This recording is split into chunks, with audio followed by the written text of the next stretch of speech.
4 दिन से लड़ाई लड़ रहे हैं भीम जी, क्या बात है, क्या है?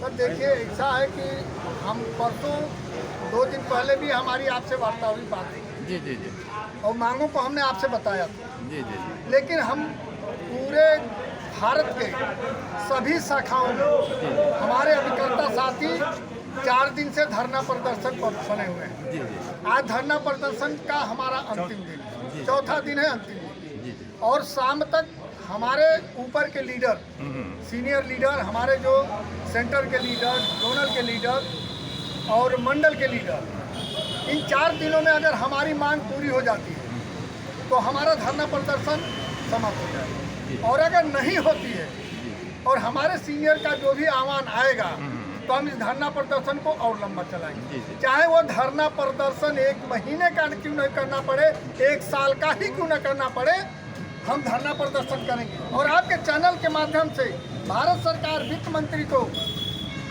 मैं IRDA चेयरमैन को, LIC के चेयरमैन को ये बता देना चाहते हैं कि इस बार हम लोग तय करके उतरे हैं कि जब तक हमारी मांग पूरी नहीं हो जाएगी तब तक हम मैदान छोड़ के नहीं जाएंगे।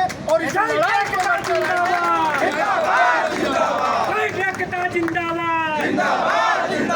हमारी मांगे पूरा करो, हमारी मांगे पूरा करो।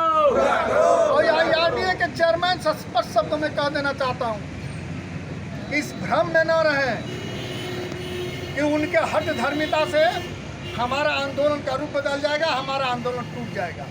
हमारा आंदोलन चलना है तो मार्च तक चलेगा, अप्रैल तक चलेगा, सालों साल चलेगा। लेकिन जब तक हमारी मांग नहीं पूरी हो जाएगी तब तक हम आंदोलन को समाप्त करने वाले नहीं। और यह भी आपसे बता दूं कि घबराहट है, माथे पर पसीना बल गया है। हम भारतीय जीवन बीमा निगम के आय के स्रोत हैं। हम LIC को पैसा देते हैं फील्ड से ले आकर के, ग्राहक से ले आकर के, क्षेत्र से ले आकर के, तो ये LIC चलती है। अभी यहीं की घटना बता रहा हूँ अपने ब्रांच की, जहाँ संस्था, जहाँ LIC से बक्सों से भर के पैसा जाता था बैंक में जमा करने के लिए, आज हम 4 दिन में अगर बैठ गए हैं तो पॉलीथीन में पैसा जा रहा था। यह हैसियत हमारी अभिकर्ता है। इसलिए हम कहना चाहते हैं कि अगर सद्बुद्धि है, सद्ज्ञान आ जाए अभी इन्हीं 4 दिनों में, तो खैर हम अभी संवैधानिक तरीके से, नम्रता से, विनम्रता से हम अपना आंदोलन चला रहे हैं। और अगर हमारी बात नहीं सुने तो 11,29,000 अभिकर्ता इस पूरे भारत में हैं जो देश की अर्थव्यवस्था को चलाते हैं, भारत के LIC की संस्था को एशिया में टॉप रखते हैं। और यही नहीं, मैनेजमेंट के घरों में जो राशन जाता है वो हम LIC के अभिकर्ताओं के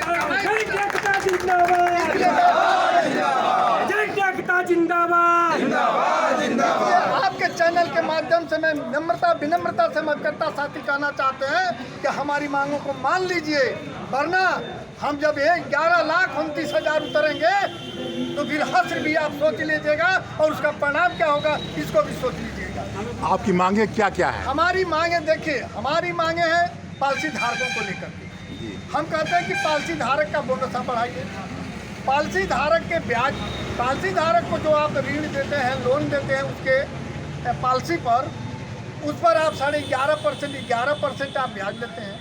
उसके बीमा पर आप ब्याज देंगे 5% और उसके जो आप अपना ऋण देंगे उस पर 11% ब्याज देंगे। ये कैसे होगा?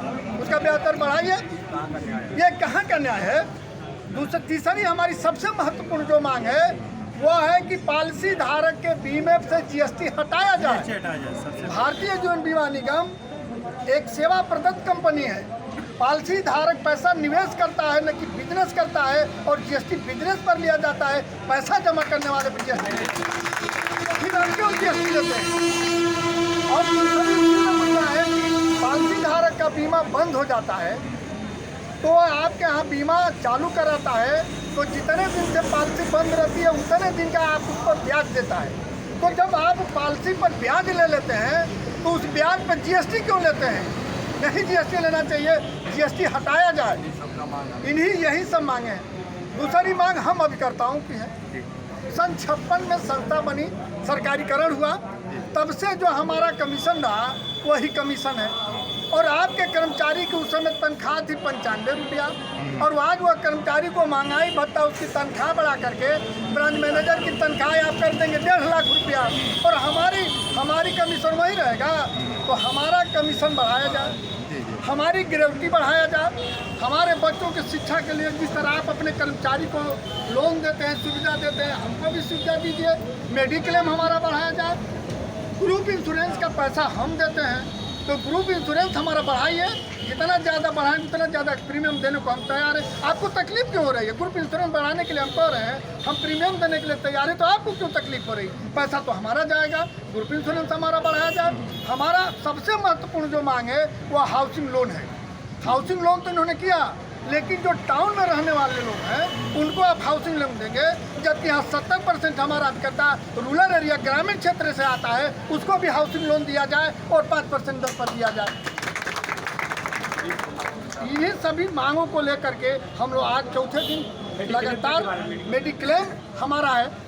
मेडिक्लेम की हमसे आप प्रीमियम लेते हैं, हम मेडिक्लेम देते हैं, और मेडिक्लेम जब हो जाता है तो हमारी फाइल को आप 3 महीना दौड़ाते हैं। हम कहते हैं कि कुछ मिलता है, कुछ नहीं मिलता है, तो हम चाहते हैं कि मेडिक्लेम का हमको कार्ड दे दीजिए, कैशलेस कार्ड दे दीजिए, जिस हॉस्पिटल से अटैच होगा हम वहाँ से जाकर के अपना इलाज कराएंगे। इन्हीं सब विभिन्न मांगों को लेकर के हम लगातार 11 तारीख से धरने में बैठे हुए हैं। आज धरने का अंतिम दिन है, इसके बाद शाम तक निर्णय हो जाता है तो ठीक, और नहीं निर्णय होगा तो मैदान जंग में हम आ चुके हैं। अब जो भी अंजाम होगा, लेकिन हम किनारे तक पहुंचा के ही इस बार छोड़ेंगे। वो पहले की लोग सोचें कि पहले वाले अभिकर्ता नहीं है, हम नए अभिकर्ता हैं, लड़ाई को अंजाम तक पहुँचाएंगे। भीम जी क्या कहना चाहते हैं आप? संजय भैया जो कहे हम लोग को सब कहे हैं, और एक हम लोग छूट गया तो बात बताने वाले थे। इसमें जो देखिए एक IRD की मांग है, वित्त मंत्री की सोच जो भी इन लोग का है कि अपने भाइयों में फूट डालो, राज करो वाली नीति लगा रही। जो एक अभिकर्ता हम लोग का किस तरह एक बीमा लाता है, उसमें इन लोग हम लोग को संदेह है कि ये लोग वो चेंज करने वाले को कोई एजेंट आएगा, उसका कोई ये एजेंट पोर्टेबिलिटी ला अच्छा रहे नहीं, हैं, एजेंट पोर्टेबिलिटी ला रहे हैं, यह एकदम नहीं लागू होना चाहिए। कतई पोर्टेबिलिटी लागू नहीं होना चाहिए। नहीं पोर्टेबिलिटी का अंजाम भी देखा इन्होंने। पोर्टेबिलिटी लागू कर दिया तो आज BSNL का हाल क्या हो गया देख लीजिएगा। और पोर्टेबिलिटी लागू कर देंगे तो आज BSNL अपनी बिल्डिंग के लिए किराएदार खोज रहा है। अगर एजेंट पे पोर्टेबिलिटी लागू कर देंगे तो LIC भी अपनी बिल्डिंग के लिए किराएदार खोजेगा, बिजनेस नहीं होगा। इसलिए मैं आपके चैनल से कहना चाहता हूँ कि पोर्टेबिलिटी को कतई लागू IRD करने की कोशिश न करें। आपको बहुत बहुत धन्यवाद।